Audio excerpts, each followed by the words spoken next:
నా స్క్రీన్ కనిపిస్తుందా? కనిపిస్తుంది.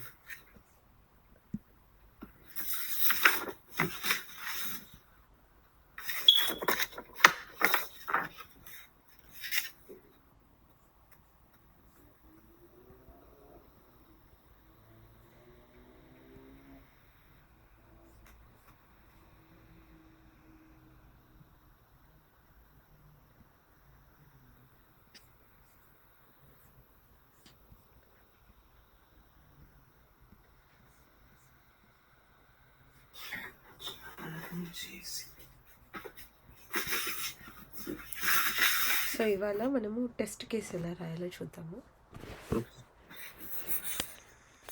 సో 2 థింగ్స్ ఉంటాయి. ఒకటి టెస్ట్ సినారియో, ఇంకోటి test case. So test case నేను నిన్న నీకు జీరాలో ఎలా చేయాలి అనేది చూపించాను. బట్ ప్రతి ప్రాజెక్ట్లో లైక్ ఏదైనా టెస్ట్ మేనేజ్మెంట్ టూల్ ఉండిద్దా అంటే అది గ్యారంటీ కాదు. కొన్ని ప్రాజెక్ట్స్లో మనకి ఇలా ఎక్సెల్ షీట్లో రాస్తారనమాట. సో ఎక్సెల్ షీట్లో రాయాలంటే ఈ టెంప్లెట్ ప్రాజెక్ట్ టు ప్రాజెక్ట్ మారిపోయింది, కానీ ద బేసిక్ ఫీల్డ్స్ మాత్రం సేమ్ ఉంటాయి. సో టెస్ట్ సినారియోకి టెస్ట్ కేస్కి డిఫరెన్స్ మనం అర్థం చేసుకోవాలి. సో సినారియో అంటే ఏమో it's a high level description అనమాట. For example, validate that the user is able to login upon giving invalid details అని ఇచ్చామనుకో ఫర్ ఎగ్జాంపుల్. సో ఇది హై లెవెల్లో మాట్లాడుతున్నాం, కానీ ఆ ఇన్వాలిడ్ డీటెయిల్స్ ఏంటి? యూజర్ నేమ్ రాంగా, పాస్వర్డ్ రాంగా, బ్లాంక్గా వదిలేసామా ఏంటి అనేది మనం ఇక్కడ డిస్క్రైబ్ చేయట్లేదు. ఇక్కడ ఓన్లీ మనం హై లెవెల్లో మాట్లాడుతున్నాం that we want to validate invalid details scenario. Invalid credentials ఇచ్చినప్పుడు ఏమవుతుంది అని. సో టెస్ట్ సినారియో రాసేటప్పుడేమో ఎప్పుడు కూడా వ్యాలిడేట్ దట్ అనే కీవర్డ్తో స్టార్ట్ చేస్తాం. అదే టెస్ట్ కేస్కి వచ్చేసరికి we use verify that. So test సినారియోలో హై లెవెల్ డిస్క్రిప్షన్ రాసేసుకున్న తర్వాత లిస్ట్ చేసుకున్న సినారియోస్, ప్రతి సినారియోకి మల్టిపుల్ టెస్ట్ కేసెస్ ఉండొచ్చు. సో ఇప్పుడు ఈ సినారియోకి మల్టిపుల్ టెస్ట్ కేసెస్ ఏంటి? ఏమేమి టెస్ట్ కేసెస్ ఐడెంటిఫై చేస్తావు ఈ సినారియోకి చెప్పు. First with invalid email ID, whether with spaces కానీ మధ్యలో ఏమన్నా రాంగ్ స్పెల్లింగ్ కానీ. Then next invalid password, invalid user name కానీ ఇన్వాలిడ్ పాస్వర్డ్ కానీ, లేకపోతే రెండు బ్లాంక్గా వదిలేసినప్పుడు కానీ, ఒకటి ఎంటర్ చేసి ఇంకోటి బ్లాంక్గా వదిలేసినా కూడా ఇవన్నీ దీని కింద వచ్చే టెస్ట్ కేసెస్. సో ఆ టెస్ట్ కేసెస్ ఎక్కడ రాస్తామంటే ఒక టెస్ట్ కేస్ షీట్ క్రియేట్ చేసుకొని దీనిలో ఫస్ట్ ఏముండిద్దంటే test case ID. So test case ID ఎలా రాస్తామంటే TC_, ఏ మాడ్యూల్ టెస్ట్ చేస్తున్నాం, ఇది లాగిన్ మాడ్యూల్ కాబట్టి లాగిన్ _ ది నెంబర్ 001 నుండి స్టార్ట్ అవుతుంది. అండ్ ఈ టెస్ట్ కేసు ఈ నెక్స్ట్ ఏ సినారియోతో లింక్ అవుతుంది. సో ఈ సినారియో షీట్లో ఏ సినారియో కింద మనము ఈ టెస్ట్ కేస్ అనేది ఐడెంటిఫై చేసామో ఆ సినారియో ఐడి ఇస్తాము. ఆ తర్వాత test case description. So test case ఎలా డిస్క్రైబ్ చేస్తాం? With the help of verify దట్తో స్టార్ట్ చేయాలి. సో ఇక్కడ ఏంటి? వెరిఫై దట్ మన సినారియో ఇన్వాలిడ్ అనుకున్నాం కాబట్టి verify that the user is not able to login upon giving invalid user name and valid password అనుకుందాం. Invalid user name and valid password ఇచ్చాడు. So ఈ సినారియోలో మరి ప్రీ కండిషన్ అంటే ఏమని చెప్పాను నిన్న?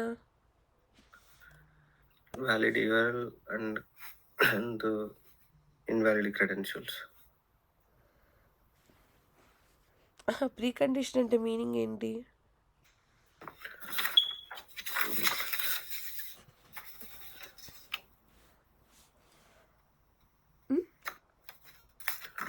ప్రీ కండిషన్ మనం టెస్ట్ చేయడానికి మన ప్రీ రిక్వైర్మెంట్స్ కదా. సో ఈ టెస్ట్ కేస్ స్టెప్స్ ఎగ్జిక్యూట్ చేసే ముందు మనకి ఏం కావాలి? సో ప్రీ కండిషన్, ఈ టెస్ట్ కేస్ కండిషన్ ఏది ఎగ్జిక్యూట్ చేసే ముందు మనకి ఏం కావాలి అనేది మన ప్రీ, అందులో మనం ఏవైతే డీటెయిల్స్ పెట్టుకున్నామో that becomes our conditions, pre condition. So ఈ test case steps pre condition రాసుకున్న తర్వాత ఈ కేసులో ఏంటి, మనకి ఇన్వాలిడ్ క్రెడెన్షియల్స్ కావాలి, లైక్ ఇన్వాలిడ్ యూజర్ నేమ్ కావాలి. వ్యాలిడ్ యూఆర్ఎల్ కావాలి. అవును. నెక్స్ట్ టెస్ట్ కేస్ స్టెప్స్కి వచ్చేసరికి ఏంటంటే ఇప్పుడు మనం ఇది ఎగ్జిక్యూట్ చేయాలనుకో, ఫస్ట్ మన యూఆర్ఎల్ని హిట్ చేయాలి, లాగిన్ అది పేజ్కి వెళ్ళాలి, లాగిన్ పేజ్కి వెళ్ళిన తర్వాత యూజర్ నేమ్ ఎంటర్ చేయాలి, పాస్వర్డ్ ఎంటర్ చేయాలి, లాగిన్ బటన్ మీద క్లిక్ చేయాలి. ఓకే. ఇది ఇన్వాలిడ్ కాబట్టి ఇన్వాలిడ్ అనేసి. నెక్స్ట్ టెస్ట్ డేటా, ఏ డేటా ఇస్తున్నాము ఆ డీటెయిల్స్ అనేవి ఇక్కడ ఇవ్వాలి. యూజర్ నేమ్, ఓకే, పాస్వర్డ్ మనం ఇచ్చే ఇన్పుట్స్ని టెస్ట్ డేటాలో ఇవ్వాలి. అంతే, మనం ఏదైతే డేటా ఎంటర్ చేస్తున్నామో ఆ టెస్ట్ చేయడానికి దట్ బికమ్స్ ఆ టెస్ట్ డేటా. సో ఇప్పుడు ఈ టెస్ట్ కేస్ స్టెప్స్ అన్నీ ఎగ్జిక్యూట్ చేస్తే మనం ఏం ఎక్స్పెక్ట్ చేస్తున్నాము, యూజర్ లాగిన్ అవ్వకూడదని ఎక్స్పెక్ట్ చేస్తున్నాం. So user should not be able to login. So expected result ఎప్పుడు కూడా షుడ్ అనే వర్డ్తో ఉండిద్ది, should be, should not be. Okay, so ఇది మనం ఎక్స్పెక్ట్ చేస్తున్నాము. ఇక్కడ వరకు రాసుకునే ఈ ప్రాసెస్ని we call it as test case design. So ఇక్కడ డిజైన్ మాత్రమే చేసాం టెస్ట్ కేస్. వన్స్ డెవలపర్ ఎప్పుడైతే అప్లికేషన్ తయారు చేసి మనకి ఇస్తాడో టెస్ట్ చేయడానికి, then we move in to test execution phase.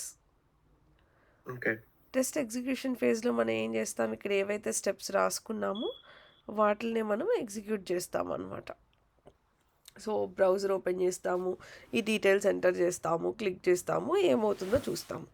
ఒకవేళ మనం ఫర్ ఎగ్జాంపుల్ ఇక్కడ మన ఇన్వాలిడ్ యూజర్ నేమ్ ఇచ్చినా కూడా యూజర్ లాగిన్ అయిపోతున్నాడు అనుకో, user is able to login.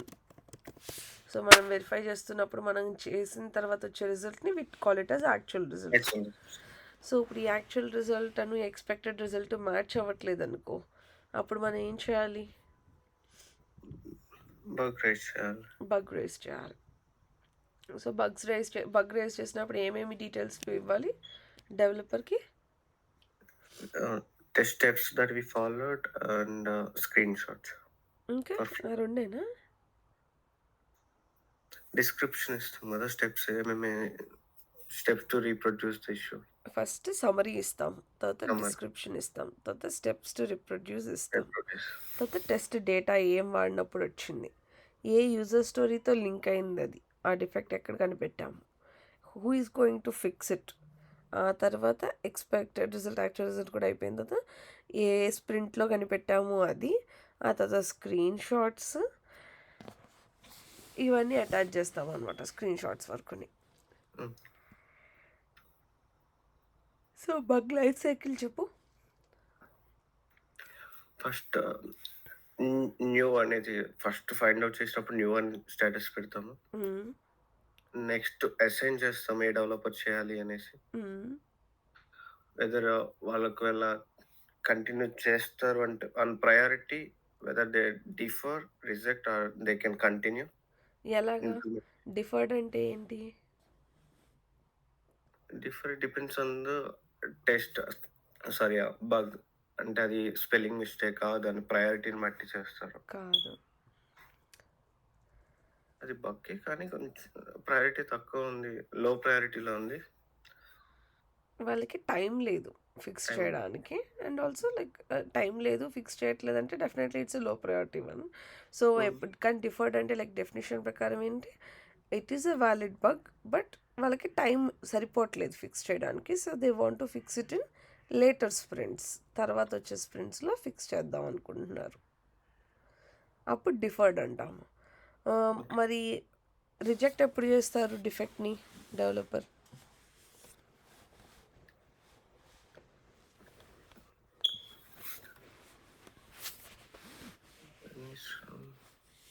వాళ్ళ ఎండ్లో వర్క్ అయినప్పుడు, వాళ్ళ ఎండ్లో వాళ్ళు టెస్ట్ చేసినప్పుడు బాగానే పనిచేస్తుంది, వాళ్ళకి ఏం ఇష్యూ కనిపించకపోతే అప్పుడు they will reject the defect. మరి డూప్లికేట్ కింద ఎప్పుడు మార్క్ చేస్తారు? when two analysts raise the same issue. ఒకవేళ అది వ్యాలిడ్ ఇష్యూయే అయింది, అప్పుడు డెవలపర్స్ ఏం చేస్తారు? They start working on fix. So once వాళ్ళు ఫిక్స్ చేసిన తర్వాత డిఫెక్ట్ అప్పుడు ఏ స్టేట్లోకి వెళ్తుంది? వెరిఫికేషన్, అంటే మనం వెరిఫై చేస్తాం కదా, రీటెస్ట్ చేసే ముందు అది రెడీ టు రీటెస్ట్ స్టేట్లో ఉంటుంది. అప్పుడు మనం ఎప్పుడైతే రీటెస్టింగ్ స్టార్ట్ చేస్తామో అప్పుడు అది రీటెస్టింగ్ ఇన్ రీటెస్టింగ్ స్టేజ్లో ఉంటుంది. అప్పుడు మనం ఒకవేళ వెరిఫై చేసినప్పుడు ఆ డిఫెక్ట్ ఫిక్స్ అయిపోయింది, ఇప్పుడు బాగానే పని చేస్తుందంటే అప్పుడు ఏం చేస్తాం ఆ డిఫెక్ట్ని? Ready to close. Close directly close చేసేస్తాం. ఒకవేళ అది ఫిక్స్ అవ్వలేదు, ఇంకా ఇష్యూ ఉంటే అప్పుడు ఏం చేస్తాం? రీఓపెన్ చేసి రీఓపెన్ చేసి ఎవరికి అసైన్ చేయాలి? Same developer. సేమ్ డెవలపర్కి అసైన్ చేస్తాం. సో ఇప్పుడు ఎప్పుడైతే expected result and actual result match అవ్వట్లేదో అప్పుడు ఈ టెస్ట్ కేస్ ఫెయిల్ అయిపోయినట్టు. సో స్టేటస్ అనేది ఫెయిల్ మార్క్ చేస్తాం. ఆ తర్వాత దీని మీద మనం డిఫెక్ట్ రేస్ చేస్తాం. ఓకే, ఇది ఒక టెస్ట్ కేస్ మనం తయారు చేసేది. సో నీ హోంవర్క్ ఏంటి అంటే, నువ్వు ఏదైనా ఒక సినారియో తీసుకో, రిజిస్ట్రేషనో, లాగినో, అమెజాన్లో సెర్చ్ ఫంక్షనాలిటీయో ఏదో ఒకటి, నీకు ఏ వెబ్సైట్ నచ్చుతుంది ఏదైనా ఒక సినారియో తీసుకొని దానికి అట్లీస్ట్ ఒక 6 to 7 టెస్ట్ కేసెస్ రాయడానికి ట్రై చేయి. ఓకే. సో ఎందుకంటే మనకి వెరీ ఇంపార్టెంట్ థింగ్ ఏంటి అంటే, ఏ ప్రాజెక్ట్లోకి వెళ్ళిన రియల్ టైంలో 70% మాన్యువల్ టెస్టింగ్, 30% మాత్రమే ఆటోమేషన్ ఉంటుంది. Very rare projects complete automation team ఉండిద్ది మనకి. సో మనం జాబ్ జాయిన్ అయ్యేటప్పుడు ఇంటర్వ్యూలో అన్ని ఆటోమేషన్ క్వశ్చన్స్ అడిగినా రియల్ టైంలో మనం చేసేది ఏంటంటే మాన్యువల్ ఎక్కువ ఉంటుంది. సో మనకి టెస్ట్ కేసెస్ రాయడం అనేది వెరీ ఇంపార్టెంట్ థింగ్.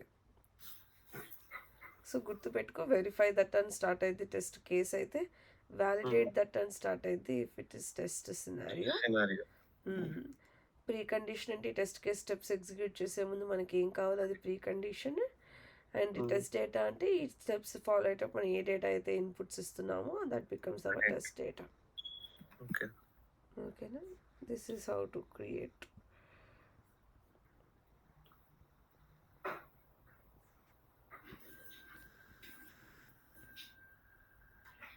నీకు టైప్స్ ఆఫ్ టెస్టింగ్ చెప్పానా? Unit testing, integration, system acceptance గురించి.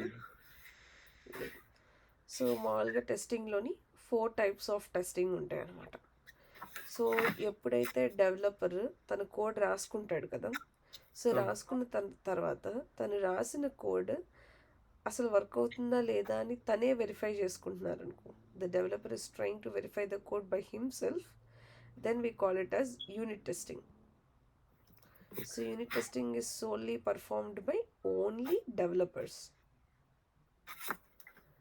అండ్ వన్స్ వాళ్ళు రాసుకుంది బాగానే పనిచేస్తుంది అని వాళ్ళకి అనిపిస్తే అప్పుడు వాళ్ళు ఏం చేస్తారంటే they move it into integration environment. Integration అంటే మీనింగ్ ఏంటి? Combining more than one module. So ఇప్పుడు వాళ్ళు ఒక మాడ్యూల్ మీద వర్క్ చేస్తారు, ఆల్రెడీ ఎగ్జిస్టింగ్ చాలా ఉన్నాయి. సో ఇంటిగ్రేషన్ ఎన్విరాన్మెంట్లో ఆ రెండింటిని కలుపుతారు అనమాట. సో కలిపినప్పుడు ఫర్ ఎగ్జాంపుల్ లాగిన్ నుండి లాగిన్ చేసిన తర్వాత ఒకవేళ సక్సెస్ఫుల్గా అయిందనుకో, అప్పుడు we will redirect to home page కదా. సో ఇప్పుడు మనం వ్యాలిడ్ డీటెయిల్స్ ఇచ్చినప్పుడు హోమ్ పేజ్కి నావిగేట్ అవుతుందా లేదా, ఇన్వాలిడ్ డీటెయిల్స్ ఇచ్చినప్పుడు అవ్వట్లేదా, అలా మనం ఫ్లోని కనుక వెరిఫై చేస్తున్నాం అనుకో, యూజర్ యొక్క ఫ్లోని బిట్వీన్ సర్వీసెస్, లైక్ ఇప్పుడు లాగిన్ వేరే, హోమ్ పేజ్ వేరే. So login to home page work అవుతుందా లేదా, అలా ఇన్ బిట్వీన్ సర్వీసెస్ కనుక మనం టెస్ట్ చేస్తే దాన్ని we call it as integration testing. And this is performed by both developers and testers. Unit testing అయితే ఓన్లీ డెవలపర్స్, ఇంటిగ్రేషన్ టెస్టింగ్ అయితే both developers and testers చేస్తారు. అండ్ వన్స్ అది ఇంటిగ్రేషన్లో కూడా బాగానే పనిచేస్తుంది అన్నప్పుడు they move it into system like QA environment. అక్కడ మనము సిస్టమ్ టెస్టింగ్ చేస్తాం. సో సిస్టమ్ టెస్టింగ్ అంటే nothing but combining all your regression and functional testing and all other parts. ఏదైతే టెస్టింగ్ చేస్తామో అప్లికేషన్ కోసం ఆ మొత్తాన్ని కలిపేసి మన ఎండ్ టు ఎండ్ కనుక అప్లికేషన్ వెరిఫై చేస్తుంటే దాన్ని we call it as system testing are end to end testing. First నుండి లాస్ట్ పాయింట్ వరకు వెరిఫై చేస్తాం అన్నమాట. సో మనం మొత్తం వెరిఫై చేసాం, కొన్ని డిఫెక్ట్స్ వచ్చినాయి, డెవలపర్ ఫిక్స్ చేశాడు, రిటర్న్ ఇచ్చాడు, మళ్ళీ మనం మొత్తం వెరిఫై చేసాం, అప్లికేషన్ అంతా బాగానే పనిచేస్తుంది. కానీ ఏమైందంటే కొన్నిసార్లు మనం కనిపెట్టలేని, మనకు అర్థం కానివి కొన్ని డిఫెక్ట్స్ ఇంకా అప్లికేషన్లో ఉండొచ్చు. సో ఏ అప్లికేషన్ కూడా 100% బగ్ ఫ్రీ అప్లికేషన్ అని మనం చెప్పలేము అనమాట. ఇట్స్ జస్ట్ దట్ మనకి కనిపించట్లేదు అందులో ఇష్యూస్ ఉన్నాయని, మనకి తెలియట్లేదు. ఖచ్చితంగా అందులో ఏదో ఒక మైన్యూట్ ఇష్యూ అయినా ఉంటుంది ఏ అప్లికేషన్లో అయినా, జస్ట్ మనకి తెలియదు అంతే అది డిఫెక్ట్ ఉంది అని అనేసి. అయితే కొన్నిసార్లు ఏదైనా ఒకవేళ మేజర్దే డిఫెక్ట్ మిస్ చేస్తాం అనుకో, మనం రేస్ చేయడం, అప్పుడు ఎలాగ మన ప్రొడక్షన్ డైరెక్ట్ వెళ్ళిపోతే కష్టం కదా.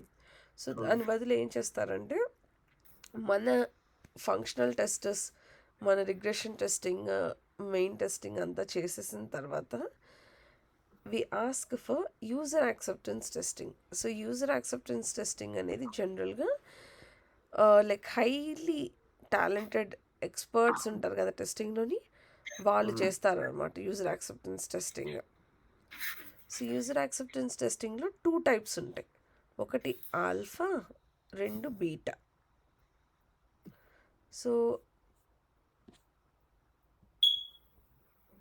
ఆల్ఫా అంటే ఏంటి అనేసి అంటే, మనం రాసుకున్న కోడ్ మనం ఏదైతే లైక్ పని చేయట్లేదు అని డిఫైన్ చేసామో దాన్ని ఒక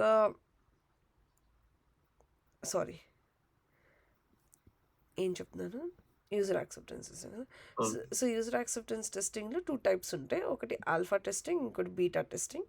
సో ఆల్ఫా టెస్టింగ్లో ఏమైందంటే, మనం టెస్ట్ చేసేసిన తర్వాత క్లయింట్ తనంతట తను, లేకపోతే తను ఒక ఎక్స్పర్ట్ టెస్టర్స్ని హైర్ చేసుకొని, హూ ఆర్ వెరీ టాలెంటెడ్, అలాంటి టెస్టర్స్ని హైర్ చేసుకొని he'll try to verify the application అనమాట. సో ఈ హైర్ చేసుకుని వీళ్ళు ఎలా ఉంటారంటే, మనం నార్మల్ ఫంక్షనల్ టెస్టర్స్ కనిపెట్టలేని డిఫెక్ట్స్ కూడా వాళ్ళు కనిపెట్టేస్తారు. With in fraction of seconds they'll just do some exploratory testing. అంటే ఏ టెస్ట్ కేసెస్ ఫాలో అవ్వకుండా సమ్ ర్యాండమ్గా అప్లికేషన్ ఓపెన్ చేసి మనం ఎక్స్ప్లోర్ చేసామనుకో, దాన్ని we call it as exploratory testing. So దాన్ని ఎవరు చేస్తారు, యాక్సెప్టెన్స్ టెస్టర్స్ చేస్తారు. సో ఈ acceptance testers are hired by the product owner itself. For example, ఇప్పుడు మనము ఫేస్బుక్కి ప్రాజెక్ట్ చేస్తున్నాము, మనము ఫేస్బుక్కి ప్రాజెక్ట్ చేసిన తర్వాత కూడా ఫేస్బుక్కి నమ్మకం కలగదనమాట. So then they will hire acceptance testers. So వీళ్ళు వచ్చి అప్లికేషన్ని వెరిఫై చేసి అందులో ఏమైనా డిఫెక్ట్స్ ఉంటే దే లెట్ us నో అనమాట. అదే బీటా టెస్టింగ్కి వచ్చేసరికి ఏంటంటే, మీరు చాలాసార్లు చూసే ఉంటారు లైక్ వాట్సాప్ బీటా వర్షన్స్ అని, లైక్ మనం ప్లే స్టోర్లో డౌన్లోడ్ చేసుకునే దగ్గర పక్కన మనకు కనిపిస్తుంది బీటా వర్షన్ అవైలబుల్ అని. సో బీటా వర్షన్ అంటే ఏంటంటే, అది అఫీషియల్గా రిలీజ్ అవ్వలేదు ఇంకా మార్కెట్లోని, బట్ దాని అప్గ్రేడ్ అయితే జరిగిపోయింది. ఒకవేళ మనం డౌన్లోడ్ చేసి యూజ్ చేసుకోవాలనుకుంటే అది మన ఇష్టం అనమాట. సో ఈ మన ఎవరైతే రియల్ టైంలో అప్లికేషన్ యూజ్ చేస్తున్నారో ఆ పీపుల్ కనుక ఆ పర్టికులర్ థింగ్ని వెరిఫై చేసి మనకు అందులో మిస్టేక్స్ ఉన్నాయని ఐడెంటిఫై చేస్తే దాన్ని we call it as user acceptance testing or beta testing. So beta testing is done by the like people themselves, like ఎవరి కోసం అయితే మనం అది తయారు చేసామో వాళ్ళే దాన్ని వెరిఫై చేసుకుంటారు if it is working fine or not. Whereas in alpha testing, the client himself will try to validate. ఓకేనా? ఓకే. ఇక్కడ వరకు క్లియరా? క్లియర్. సో ఇవి 4 levels of testing. So first developers code తయారు చేసేటప్పుడు యూనిట్ టెస్టింగ్, అది అయిపోయిన తర్వాత 2-3 మాడ్యూల్స్ కంబైన్ చేస్తే it becomes integration testing, and end to end testing of the application చేస్తే then we call it as system testing. And once it is also done, just to gain more confidence, the client hires some expert testers, and that is called as alpha testing. And ఒకవేళ మనం by real time పీపుల్తో కనుక verify చేపిస్తే then we call it as beta testing. ఓకేనా? And next ఇప్పుడు ఈ 4 ways ఉన్నాయి కదా,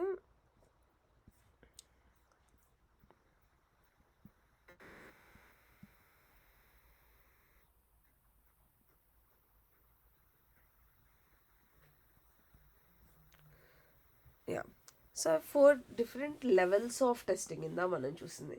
కానీ ఇప్పుడు మనం ఒక టెస్ట్ కేస్ వెరిఫై చేస్తున్నాం అనుకో, వెరిఫై చేసేటప్పుడు మనం రకరకాల టెస్ట్ డేటాతో వెరిఫై చేయాలి కదా. సో మనం ఎన్ని వెరైటీస్ ఆఫ్ డేటాతో మనం టెస్ట్ చేస్తే మన అప్లికేషన్ 100% టెస్ట్ అయింది అని ఎలా చెప్పగలుగుతాం?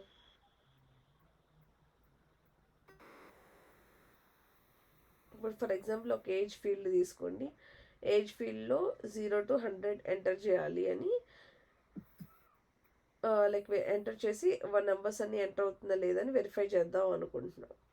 So is okay. It possible to enter 0, 1, 2, 3 అలా every number up to 100 1 by 1 మనం యాడ్ చేస్తూ అలా వెరిఫై చేస్తే చాలా టైం పడుతుంది కదా. సో దాని బదులు ఏం చేస్తారంటే we will consider certain set of test data. ఒక గుడ్ సెట్ ఆఫ్ టెస్ట్ డేటాని మనం కన్సిడర్ చేయాలి. సో అది ఎలా కన్సిడర్ చేస్తామంట? By using boundary value analysis or equivalence class partitioning or state transition testing. Okay. So equivalence class పార్టిషనింగ్లో ఏమైంది అనేసి అంటే ఫర్ ఎగ్జాంపుల్ ఏజ్ అనే ఫీల్డే తీసుకుందాము. 0 to 100 ఎంటర్ చేయాలి. So instead of entering 0, 1, 2, 3, 4, 5, 6 like that మనం ఏం చేస్తామంటే ఈ మొత్తాన్ని ఈక్వల్ క్లాసెస్ ఏదైతే టెస్ట్ డేటా రేంజ్ ఉండిద్దో దాన్ని మనం ఈక్వల్ క్లాసెస్గా డివైడ్ చేసుకోవాలి. సో ఇప్పుడు 0 to 100ని ఈక్వల్గా ఎలా డివైడ్ చేస్తారు మీరు చెప్పండి? 10. 0 to 10, 10 to 20, 20 to 30, 30 to 40. So అలా అయినా చేసుకోవచ్చు. లేకపోతే 0 to 50, 50 to 100 అయినా చేసుకోవచ్చు. లేకపోతే 0 to 25, 50, 75, 100 అలా అయినా చేసుకోవచ్చు కదా. అవును. సో ఇప్పుడు మనము అలా ఏదైనా ఒక equal number of classes like equal amount of data ఉండేలాగా మనం కనుక మన క్లాసెస్ని డిఫైన్ చేసుకుంటే ఆ డిఫైన్ చేసుకున్న క్లాసెస్లోని ఒక్క నిమిషం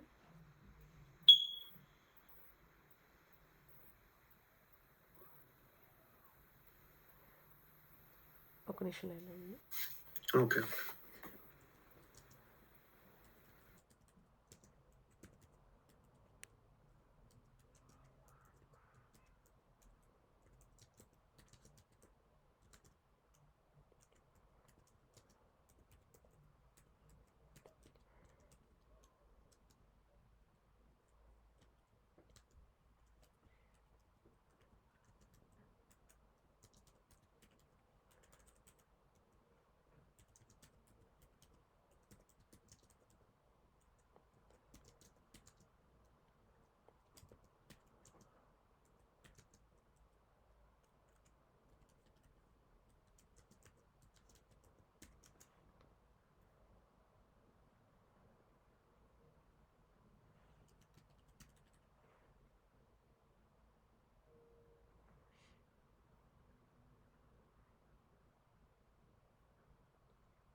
ఓకే.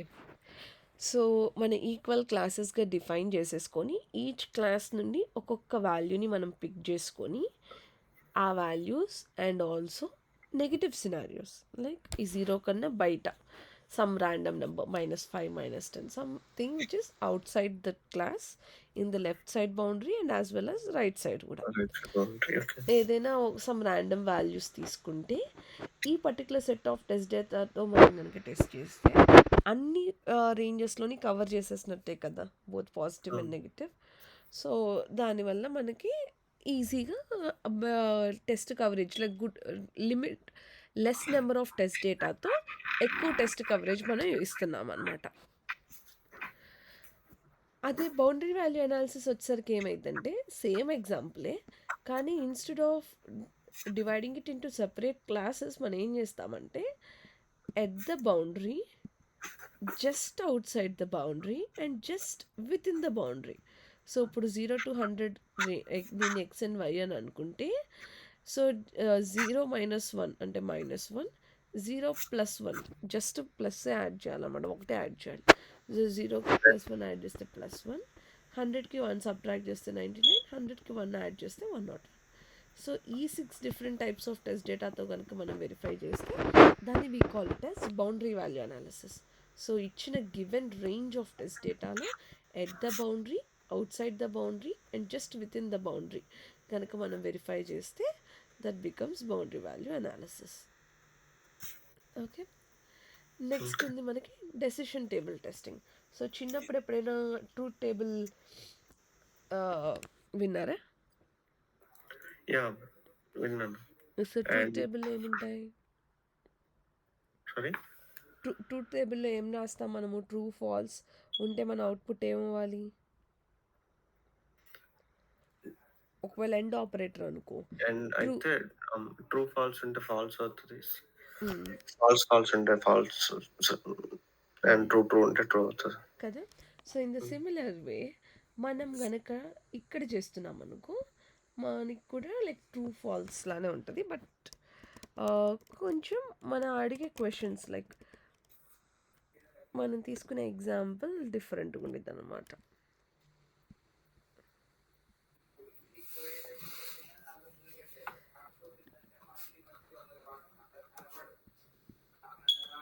సో ఇక్కడ కనుక చూస్తే ఇక్కడ ఏమంటున్నాడు? ఐడి వ్యాలిడా అంటే యూజర్ నేమ్ వ్యాలిడా, పాస్వర్డ్ వ్యాలిడా. ఇది మనం థర్డ్ టైం కనుక పాస్వర్డ్ రాంగ్ ఎంటర్ చేస్తున్నామా, అండ్ అప్పుడు మనకి సిస్టమ్కి యాక్సెస్ ఇవ్వాలా లేదా. So user valid user name ఇచ్చి వ్యాలిడ్ పాస్వర్డ్ ఇచ్చి, ఒకవేళ థర్డ్ టైం చేస్తున్నాడు వ్యాలిడ్ పాస్వర్డ్ థర్డ్ అటెంప్ట్లో ఇస్తున్నాడు. సో థర్డ్ అటెంప్ట్లో ఇచ్చినా కూడా అది వ్యాలిడ్ పాస్వర్డే ఇస్తున్నాడు కాబట్టి యూజర్ అనేవాళ్ళు లాగిన్ అవ్వాలి. ఓకే. ఒకవేళ అసలు అన్నీ రాంగ్ వేస్తుంటే రాంగ్. ఇక్కడ ఏంటంటే కొన్ని లైక్ లాస్ట్కి కింద ఇచ్చినట్టున్నాడు define test cases. Ya, so ఇవి వ్యాలిడ్ కేసెస్ మనం తీసుకోవాల్సినవి. ఇక్కడ ఏవైతే ఇలాంటి కాంబినేషన్స్ రాసుకుంటే చాలా ఉంటాయి, కానీ అవన్నీ రియల్ టైంలో మనకు వర్క్ అవ్వవు కదా. సో మనకి ఏవైతే కావాలో అవే అనమాట. సో మనకి valid user name yeah, so మనం వ్యాలిడ్ యూజర్ నేమ్ ఇవ్వలేదు, రిమైనింగ్ అన్నీ బ్లాంక్గా వదిలేసాం, అప్పుడు సిస్టమ్కి యాక్సెస్ ఉండదు. మనం వ్యాలిడ్ యూజర్ నేమ్ ఇచ్చాం, ఇన్వాలిడ్ పాస్వర్డ్ ఇచ్చాం, అప్పుడు కూడా మనకు యాక్సెస్ అనేది ఉండదు. మనం వ్యాలిడ్ వే ఇచ్చినప్పుడు మనకు యాక్సెస్ ఉంటుంది. ఓకే. సో అలా కనుక మనం ఒక టేబుల్లో ట్రూత్ టేబుల్లో లైక్ ట్రూ ఆర్ ఫాల్స్ రాసుకొని కనుక మనము మన టెస్ట్ కేసెస్ని డిఫైన్ చేసుకుంటే we call it as decision table testing అనమాట. సో జస్ట్ ఈ బ్లాక్ రాయడం వల్ల మనకి 5 different cases like invalid user name, valid user name invalid password, valid user name invalid password, in the third attempt also it is invalid. ఈ 2 valid cases. కానీ మనం ఇది వీడు ఇక్కడ తప్పు రాశారు కదా, ఇక్కడ 2 వ్యాలిడే ఇచ్చినప్పుడు థర్డ్ అటెంప్ట్ కానప్పుడు లాగిన్ అయిపోవాలి. సో ఇది సేమ్ రెప్లికేట్ చేసాడు కానీ ఇది 4 ఇన్వాలిడ్. సో 1 2 3 4 కేసెస్ వస్తాయి మనకి. అలా మనం రాసుకొని కూడా వెరిఫై చేసుకోవచ్చు. And next state transition testing అని ఇంకోటి ఉండిద్ది. సో స్టేట్ ట్రాన్సిషన్ టెస్టింగ్కి వచ్చేసరికి ఏంటంటే లైక్ యూజర్ ఒకళ్ళే కానీ వాళ్ళు చేస్తున్న జర్నీ మారిపోతుంది. ఫర్ ఎగ్జాంపుల్ ఇప్పుడు నీకు ఒక యూజర్ నేమ్ ఉంది, test123 అనేది నీ యూజర్ నేమ్, నీకు సమ్ పాస్వర్డ్ ఉంది. బట్ నువ్వు ఇప్పుడు వ్యాలిడ్ యూజర్వి లైక్ నువ్వు రిజిస్టర్ అయ్యే అప్లికేషన్లో నువ్వు బాగానే నీ దగ్గర రైట్ పాస్వర్డ్ ఉంది. So when you are trying to login with that right password నువ్వు వ్యాలిడ్ యూజర్ కేసులోనే ఉంటావు. ఒకవేళ నువ్వు ఇన్వాలిడ్ పాస్వర్డ్ ఇచ్చావు అనుకో, అప్పుడు నీ స్టేట్ ఏమైపోయింది? You become invalid user because నువ్వు ఇన్వాలిడ్ పాస్వర్డ్ ఇచ్చావు కాబట్టి, నువ్వు సరిగ్గా సైన్ ఇన్ అవ్వలేదు కాబట్టి నువ్వు ఇన్వాలిడ్ యూజర్ అయ్యావు. అదే నువ్వు రిపిటేటివ్గా ఆ పాస్వర్డ్ రాంగ్ ఇచ్చావు అనుకో, అప్పుడు నిన్ను అది బ్లాక్ చేసేస్తుంది.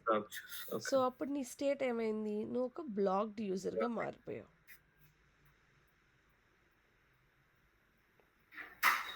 ఓకేనా? ఓకే.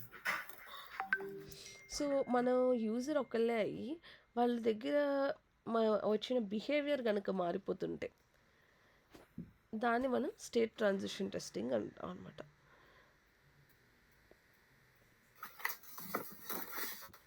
సో దానికి ఒక ఎగ్జాంపుల్ చెప్తాను.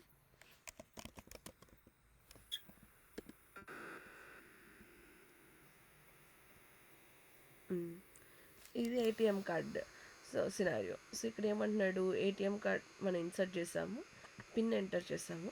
ఫస్ట్ ట్రైలోనే నువ్వు పిన్ రైట్ ఇచ్చేసావు అనుకో, నీకు యాక్సెస్ వచ్చేస్తుంది. కానీ నువ్వు ఫస్ట్ ట్రైలో ఇవ్వలేదు, సెకండ్ ట్రైలో ఇస్తే ఓకే, సెకండ్ ఓకే. ట్రైలో కూడా ఇవ్వలేదు, థర్డ్ ట్రైలో ఇచ్చినప్పుడు అప్పుడు నిన్ను లైక్ బ్లాక్ చేసేస్తారు కదా. అవును. సో అలా ఇదే యూజర్ ఇనీషియల్గా ఉన్న స్టేట్ నుండి ఫైనల్కి వెళ్ళేసరికి తన స్టేట్ ఎలా మారుతుంది, అన్ని అన్ని కాంబినేషన్స్ లైక్ ఫస్ట్ ట్రైలో యాక్సెస్ ఇస్తే అదొక టెస్ట్ కేస్, సెకండ్ ట్రైలో ఇస్తే అది సెకండ్ టెస్ట్ కేస్, థర్డ్ ట్రైలో రాంగ్ ఇస్తే అదొక టెస్ట్ కేస్, రైట్ ఇస్తే ఒక టెస్ట్ కేస్. సో 4 అనమాట. సో ఇలా కనుక మనం వెరిఫై చేస్తే దాన్ని we call it as state transition testing.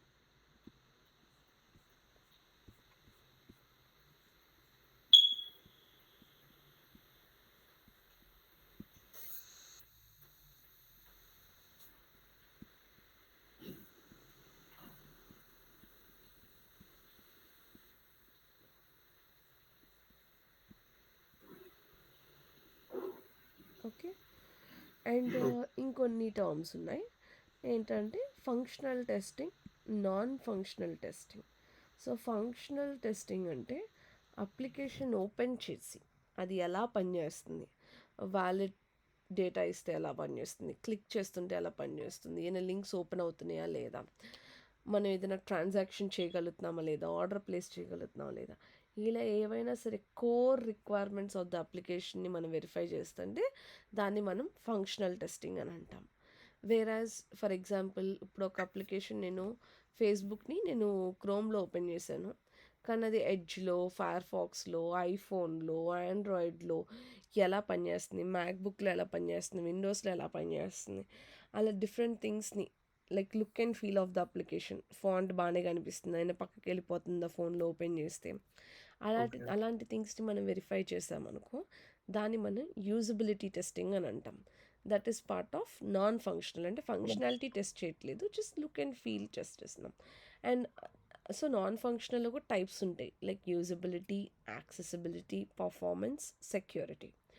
So usability అంటే look and feel of the అప్లికేషన్ని వెరిఫై చేయడము. యాక్సెసిబిలిటీ టెస్టింగ్ అంటే జనరల్గా యాక్సెసిబిలిటీ అంటే లైక్ అందరూ ఆ అప్లికేషన్ వాడగలగాలి. సో ఇప్పుడు మనకి గుడ్డి వాళ్ళైనా ఫర్ ఎగ్జాంపుల్ బ్లైండ్ పీపుల్ వాడాలనుకుంటున్నారు అనుకో ఏదైనా అప్లికేషన్, సో అప్పుడు వాళ్ళకి బ్లైండ్ పీపుల్కి కొన్ని వాళ్ళ సాఫ్ట్వేర్స్ ఉంటాయి వాళ్ళు కంప్యూటర్ వాడేటప్పుడు, వాళ్ళ ఇప్పుడు ఫర్ ఎగ్జాంపుల్ ఇక్కడ హోవర్ చేశారనుకో సాఫ్ట్వేర్ టెస్టింగ్ అని చదివిద్ది, హోవర్ చేస్తే బుక్స్ అని చదివిద్ది, దిస్ ఇస్ క్లోజ్ బటన్ అని చదువుతుంది. సో బ్లైండ్ పీపుల్కి కూడా అది వాడడానికి ఈజీగా ఉందా లేదా అని మనం చెక్ చేసేది యాక్సెసిబిలిటీ టెస్టింగ్. సో దానికోసం వాడే టూల్స్ ఎన్విడిఏ రీడర్ అని ఉండిద్ది, ఇంకా చాలా టూల్స్ ఉంటాయి. బేసిక్ ఫ్రీ వర్షన్ టూల్ వచ్చి ఎన్విడిఏ రీడర్ అనమాట. సో బ్లైండ్ పీపుల్ ఆ సాఫ్ట్వేర్ ఇన్స్టాల్ చేసుకొని వాళ్ళు వాడతారు. సో ఇప్పుడు నువ్వు ఏదైనా అప్లికేషన్ని ఇలా రైట్ క్లిక్ చేసి ఇన్స్పెక్ట్ చేసావు అనుకో, ఇన్స్పెక్ట్ చేసినప్పుడు నీకు దాని యొక్క కోడ్ కనిపిస్తుంది. సో కొన్ని అప్లికేషన్స్లో ఏంటంటే నీకు ఇక్కడ డేటా ఇవి కనిపిస్తున్నాయా రోల్ అలాగా, అలా నీకు ఇంకో టర్మ్ ఉండిద్ది కాల్డ్ యాజ్ అరియా లేబుల్ అని.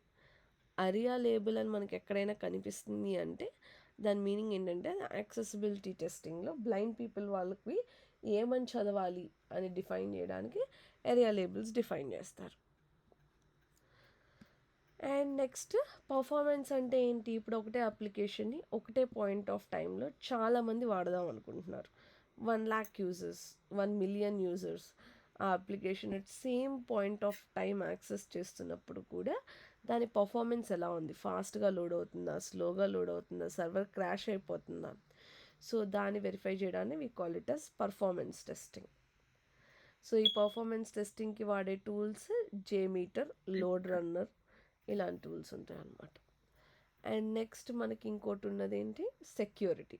సో సెక్యూరిటీ అంటే ఇప్పుడు హ్యాకర్స్ ఉంటారు కదా, వాళ్ళు మన అప్లికేషన్ హ్యాక్ చేయడానికి వీలుగా అయిపోతుందా, అవ్వట్లేదా, మన అంత సెక్యూర్డ్ ఇన్ఫర్మేషన్ ఎన్క్రిప్ట్ చేసి పంపిస్తున్నామా లేదా, మన అల్గరిథమ్స్ వాడుతున్నామా లేదా, ఎన్క్రిప్షన్ అల్గరిథమ్స్ అవన్నీ వెరిఫై చేయడం సెక్యూరిటీ టెస్టింగ్. సో ఇవన్నీ different types of testing different people చేస్తారు. ఇవి ఇప్పుడు మనం బేసిక్గా లైక్ ఈ సెలీనియం విత్ జావా అండ్ ఈ ఫంక్షనల్ టెస్టింగ్ మనం నేర్చుకునేది we are functional testers, we are not non functional testers. Because ఇప్పుడు నువ్వు ఇవన్నీ విన్నప్పుడు నీకు అర్థం ఏంటంటే డిఫరెంట్ టూల్స్ ఉన్నాయి ఇవి చేయడానికి. సో దానికి సపరేట్ నాలెడ్జ్ కావాలి. So we are not doing non functional testing, we are functional testers who will do functional and regression testing అనమాట. సో 2 ఇంపార్టెంట్ టర్మ్స్ ఏంటి టెస్టింగ్లో ఫ్రీక్వెంట్గా నీకు వినిపించేది ఏంటి అంటే, నువ్వు జాబ్ జాయిన్ అయిన తర్వాత నువ్వు డిఫెక్ట్ రేజ్ చేసినప్పుడు రీటెస్టింగ్ అనే వర్డ్ చాలా ఫ్రీక్వెంట్గా యూజ్ చేస్తావు. అండ్ ఇంకో word that you frequently uses regression testing అనమాట. ఓకే. సో రిగ్రెషన్ టెస్టింగ్ అంటే ఏంటి అంటే whether the bug impacting other code నీకు ఎలా తెలుసు? డాక్యుమెంట్లో చదివాను. చదివా, ఓకే. సో ఇప్పుడు ఫర్ ఎగ్జాంపుల్ ఒక డిఫెక్ట్ రేస్ చేసావు, అది ఫిక్స్ అయిపోయింది, నీ దగ్గరికి వచ్చేసింది, నువ్వు ఆ డిఫెక్ట్ని వెరిఫై చేసేస్తావు. సో వెరిఫై చేస్తే అది రీటెస్టింగ్. కానీ ఆ డిఫెక్ట్ ఫిక్స్ చేయడం వల్ల కానీ, లేకపోతే తర్వాత ఏదైనా చిన్న ఫంక్షనల్ చేంజెస్ చేయడం వల్ల కానీ ఏదైనా other part of the application effect అయిందా లేదా అనేది వెరిఫై చేయడం is regression testing. So maximum మనం ఎప్పుడు కూడా అప్లికేషన్స్లోని we should do regression testing now, we should start regression ఈ మాటే చాలాసార్లు వినిపిస్తూ ఉండిద్ది అనమాట. ఓకే. సో దీంతో నీ మాన్యువల్ టెస్టింగ్ అయిపోద్ది. రేపు నువ్వు జావా స్టార్ట్ చేయాలి మనము, I mean next week. So నేను తర్వాత నీకు కొన్ని లింక్స్ పంపిస్తాను. సో జావా ఇన్స్టాల్ చేయడానికి, ఎక్లిప్స్ ఇన్స్టాల్ చేయడానికి. సో అవి ఇన్స్టాల్ చేసుకొని రెడీగా ఉంటే మనం నెక్స్ట్ వీక్ జావా స్టార్ట్ చేద్దాం. ఇవి రివైజ్ చేసుకో, ఓకేనా? ఓకే. ఇది వీడియో పెట్టిన తర్వాత నేను పింగ్ చేస్తాను. ఓకే. సరే. ఇది చేస్తాను.